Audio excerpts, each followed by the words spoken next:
الرحيم. النهارده احنا متواجدين في كليه التمريض العالي في محافظه الاسكندريه، ويمكن النهارده بيتنظم صالون ثقافي لاول مره لذوي القدرات والهمم تحت عنوان معا نستطيع. النهارده تحت رعايه رئيس جامعه الاسكندريه الاستاذ الدكتور عبد العزيز منصور بتنظم مؤسسه ايقونه الخير اول صالون ثقافي لذوي القدرات والهمم بالتعاون مع كليه التمريض. والنهارده احنا بتشرفنا عميد كليه الخدمه الاجتماعيه بالاسكندريه الاصغر. اهلا وسهلا بحضرتك يا فندم. اهلا بحضرتك. حضرتك اكيد منورانا النهارده وكنتي معانا ضيفه جميله وتشرفنا بوجود حضرتك. كلمينا النهارده عن انطباع حضرتك عن الصالون الثقافي لذوي القدرات والهمم. والله يعني انا طبعا بشكركم جدا. اول صالون ثقافي تربوي عن ذوي الهمم ضم مجموعه يعني حلوه من العلماء في كل المجالات، فالحته دي طبعا يعني هي وجبه دسمه النهارده، اجتماعي وديني، والمركز طه حسين والكليه هنا صحه المجتمع والدكتور اسعد الكيكي رياضه علوم الرياضه، فهي طبعا وجبه دسمه متنوعه، وانا كنت خدمه اجتماعيه وجبه دسمه متنوعه لذوي الهمم. فطبعا يعني هنا برضو بنبين حاجه ان المجتمع بكل مؤسساته وبكل اطيافه مجتمعين مع بعض النهارده عشان ذوي الهمم.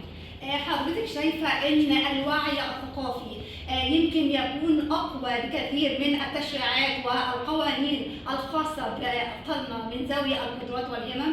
هل من خلال نشر الوعي الثقافي نستطيع ان نوجه المجتمع نحو كيفيه التعامل مع ابنائنا من ذوي القدرات والهمم؟ وطبعا الوعي الثقافي للحياه، التشريعات للحكم او للتحكيم في بعض الامور، لكن الوعي الثقافي المستمر في المجتمع ده معناها بنوري اسرنا اللي فيها ذوي همم او بنوري اولادنا ان في تواصل مستمر، ثقافه، رياضه، اجتماعيه، فنيه، حاجات كده. طبعا التواصل اقوى من التشريع.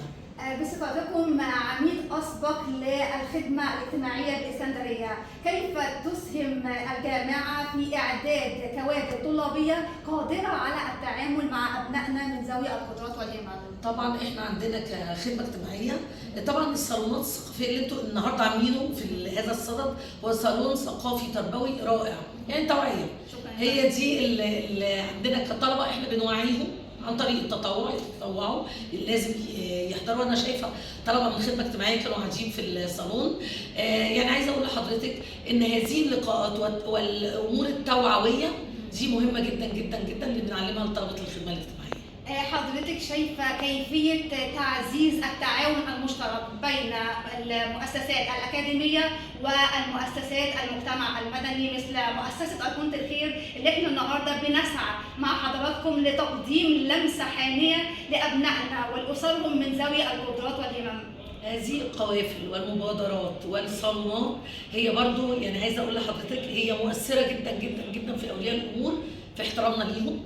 هو بيحسوا ان انت بتعملي هذا الحدث الجليل ليهم. النهارده احنا كلنا جايين قاعدين نسمعه ونسمع، يعني هم بيسمعونا واحنا بنسمعهم واحنا فرحانين وهم فرحانين بينا. فهذا التواصل الفعال بين اسر ذوي الهمم وبين المجتمع كله بمؤسساته وباطيافه ده يعني بنقول شابوه. وارجع اشكر رئيس الجمهوريه لاهتمامه في التنميه المستدامه بفئه ذوي الهمم. بصراحه زي ما قال الدكتور ابراهيم الجمل، هو كان عندنا كتير قوي، بس اول رئيس يهتم بذوي الهمم هو الرئيس عبد الفتاح السيسي بصراحه.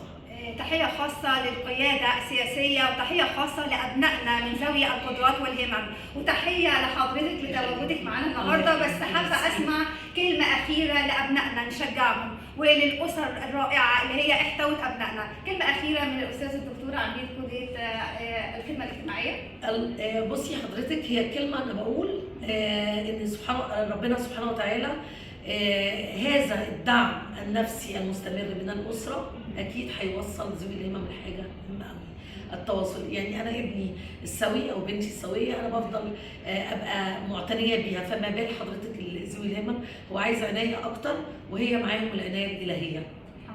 الله يخليك. شكرا لحضراتكم جميعا وشكرا لحضرتك، وان شاء الله على وعد بلقاءات عديده في فعاليات كبرى، وده مش هيكون اول صالون ان شاء الله. احنا متواجدين في جميع الجامعات السكندريه باذن الله. شكرا لحضرتك.